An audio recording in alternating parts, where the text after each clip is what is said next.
ഭാര്യയെ കൊലപ്പെടുത്തി മൃതശരീരം കഷ്ണങ്ങളാക്കി പ്രഷർ കുക്കറിൽ വെച്ച് വേവിച്ച് 45-കാരൻ ഹൈദരാബാദ് സ്വദേശിയായ ഗുരുമൂർത്തിയാണ് 35 വയസ്സുള്ള ഭാര്യ മാധവിയെ കൊലപ്പെടുത്തി കുക്കറിൽ വെച്ച് വേവിച്ചത്.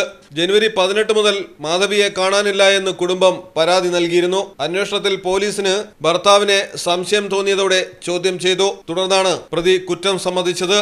13 വർഷം മുമ്പായിരുന്നു ഇരുവരുടെയും വിവാഹം. ഹൈദരാബാദിലെ ജില്ലേലുഗുഡിയിലാണ് താമസിച്ചിരുന്നത്. ഇവർക്ക് 2 കുട്ടികളുണ്ട്. സംഭവ ദിവസം കുട്ടികൾ മാധവിയുടെ സഹോദരിയുടെ വീട്ടിലായിരുന്നു. കൊലപ്പെടുത്തിയതിന്റെ കാരണം പ്രതി ഇതുവരെയും വെളിപ്പെടുത്തിയിട്ടില്ല.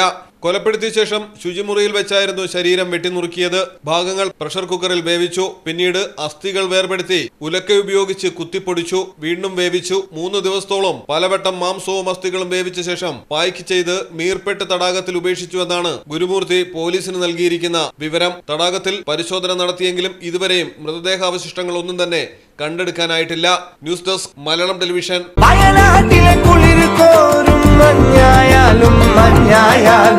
നാട്ടിലെവിടെയാണേലും കാലാവസ്ഥ എന്താണേലും സിമെന്റ് JSW കോൺക്രീറ്റ് HD തന്നെ. നാട്ടിലെവിടെയാ?